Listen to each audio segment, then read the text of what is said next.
Friends, the store shelves have been doing fairly good recently, except in the produce section, which we'll come back to. But we have a major crisis that is brewing, and it relates to food distribution, it relates to food production, and that is the very thing that we've been asking for, which is enforcement of policies about who can be in the United States. But that is starting to impact deliveries, that is starting to impact distribution networks, specifically as the Trump administration is targeting warehouses, targeting locations that hire many people that aren't supposed to be in the United States. And this is really focusing in on cities like Chicago. These are major distribution hubs, and this could impact your store shelves soon. We're already seeing this in some places. We've gotten some interesting reports from some of the watchmen about going to a store and it just hasn't received a shipment. And this is happening more and more frequently as the crackdowns are going on. So what you need to be prepared for, and is this going to be a thing? Is this going to be an escalating thing? And the answer is it looks like it will be, because every single person that goes home is going to leave a hole, and it's going to take time and energy for these companies to fill those holes. And it's starting to degrade the system to the point where we're starting to see cracks appear. We're going to talk about this. We're going to talk about how you can be prepared for it and a whole lot more. Let's get into it. Welcome to the Poplar Report. I'm Steve Poplar. I'm an accountant by trade, and so glad to have you here in the Watchman community. All right, so 8.3, estimates vary, 8.3 to 9.7 million people are in the U.S. labor force that are, well, let's just say they don't have permission to be here.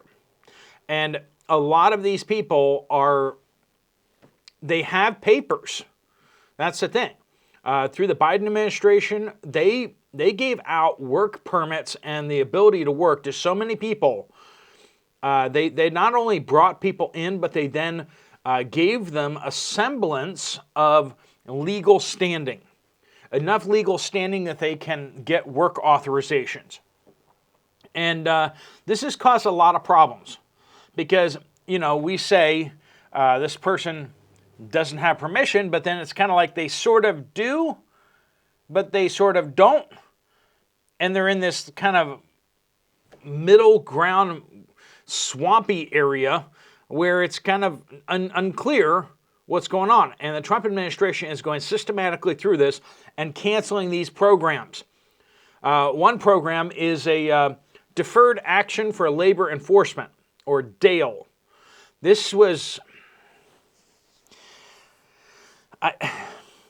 Sometimes I'm surprised by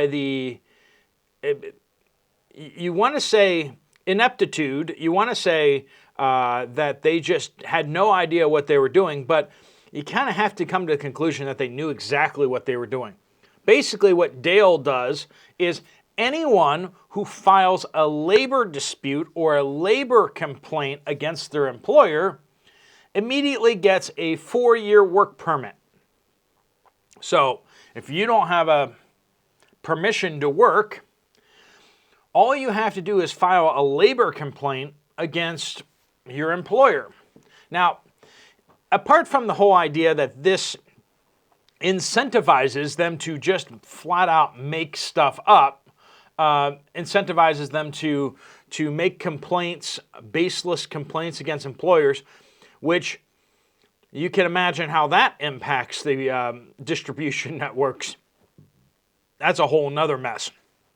But we have lots of people. Word is out there that there's over 100,000 people that got 4-year work permits through DALE. 100,000 plus lawsuits or labor complaints filed against companies in order to get work permits. That's just sick and twisted. You can just imagine these companies just getting bombarded with labor complaints and investigations, making it impossible for them to do anything other than to sit around and do paperwork all day long. But This worker is just fine after they file the labor dispute because they now have their work authorization. They just go over to another company and get hired on because they have their work permits. We got a high concentration of these workers are in construction industries, agricultural industries, and food service. Now, that should probably not surprise anyone. The idea that distribution warehouses have a lot of laborers who are less than legal. And where is the easiest place to find these people? At said warehouses, at said manufacturing and construction, right? And that's what enforcement is doing. They're targeting these locations, which, I mean, I get, and we're doing this as best we can, but remember, the people that are working with work authorizations are less likely to be sitting on food stamps, right? I mean, the people that we really need to get rid of are the people that are on welfare, food stamps, aren't going to a workplace, and they're just living off of the government teat, so to speak, right? I mean, that's where we really want to go. And so the real shift is going to be when they start going after all the people that are using food stamps. The people that aren't supposed to be on food stamps, the people that aren't supposed to be on WIC, people that aren't supposed to be on these other welfare programs. And I don't know how you do that. You could set up your little booth at the Walmart and grab people as they go, but of course then they just stop coming to the Walmart, which would make Walmart very upset. Anyway, so President Trump is cutting away these protections, these deferred labor enforcements in order to reveal what the truth is, which is that these people did not get permission to come to the United States. They never applied for permission to come into the United States or to stay in the United States. And yet so many of them have some sort of documentation in their hands, whether it's a pending case before immigration for refugee status, something that's dated 10, 11, 12 years into the future. And they basically are just, supposedly they have permission to be in the United States for 11, 12, 13 years before their court case, which is absolutely insane when you think about it. Because, I mean, these people, they're fleeing from devastation in Zimbabwe and Kenya. And it's like, well, how'd they get here? Oh, well, they flew into Colombia. They walked across Darien Gap in Panama, and then they got rides up through Mexico and some other countries on the way up. And it's just like, yeah, but the thing that they're fleeing in Kenya or Uganda or wherever, why didn't they stop in Colombia? Like, they weren't afraid anymore. Why'd they have to come to the United States? And that's a question that President Trump asked a long time ago in his first term, when he got it so that anyone who tried to petition for refugee status, if they went through any country other than the one that they were fleeing from before they come to the United States, they had to have filed for refugee status in that country. They can't file for it. They can't run into the United States and then file for refugee status. They need to, get refugee status in whatever country they happen to get to. That's common sense, right? It's not the United States' job to fix every problem in the world. And some people think it is. Those people really only think that because these people have a tendency to vote Democratic, okay? If these people were all coming into the United States and voting Republican, I guarantee you they would put snipers on the southern border wall before you could blink, okay? I mean, there would be no toleration of anything, and they would be mass deportations like they had during the Obama administration and during the Clinton administration. Anyway, so we got threats of ICE raids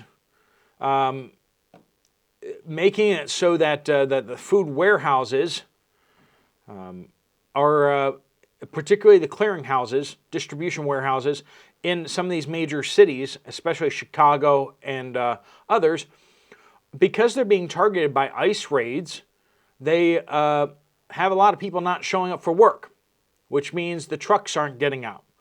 The crackdown on truck drivers who don't have the proper paperwork has already begun.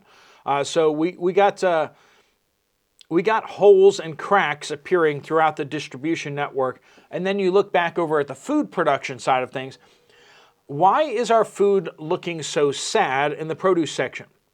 And it appears that that we've devastated the food production in California and some of these other places so badly because they don't have access to the free, cheap labor. And because of that, a lot of our produce is coming from outside the country now. So you look at your peppers, you look at your lettuce, you look at all these things, and more they're coming from other countries. And that means they need to be picked earlier, and they need to be frozen or refrigerated. And this is really causing a significant decline in the quality of the produce that we have on our store shelves. And this is happening at the same time that we have a lot of these companies like Walmart's and others are basically scaling back significantly the canned goods that they have on the shelves. They're scaling back the dried foods, they're scaling back the canned foods, and they're trying to move more and more towards frozen and refrigerated. And this is where we are. Stuff that won't last very long and will have to be all thrown out if there's a power outage. We become so dependent upon these grocery stores and their distribution chains, while at the same time these grocery stores and distribution chains have built critical links in their infrastructure that depend wholly on people who aren't supposed to be in the United States. So, as this ramps up, over 1 million people have now left the United States. This is what we're hearing from the Trump administration. Over 1 million people have moved out of the United States to go home. That is a truly remarkable achievement, really. He's been president for, less than 10 months, and yet over 1 million people have already left. This is huge. But there will be consequences. There will be effects. We can't send almost 10 million people home. Now, those are just the ones working. But as we send them home, there is going to be, we're going to need to hire local American workers to fill those jobs, which is great news. But there will be disruptions, and that will impact you and your shopping experience as you go forward. Construction. It's harder and harder to find handymen. People in the trades are disappearing right and left, and the ones that are still in the trades or getting into the trades just are not like they used to be. You know what I'm saying? Before, you could get a couple of workers who knew what they were doing. They could hammer together a shed pretty fast. They could renovate a bathroom, renovate things in a day or two. You can't get workers that can do that anymore. They're just not capable of doing that. There is just definitely a difference in so many of the workers. When you find someone who can really get stuff done and get stuff done well, you have a gem, right? And you don't want to let them go. So impacts to construction, impacts to food distribution, impacts to agriculture, particularly vegetables and fruits. So let me know what you guys are seeing out there in the U.S., in the Watchman community. If you're from outside the United States, let me know if you're seeing disruptions there too. Always make sure you use the word update in your comments.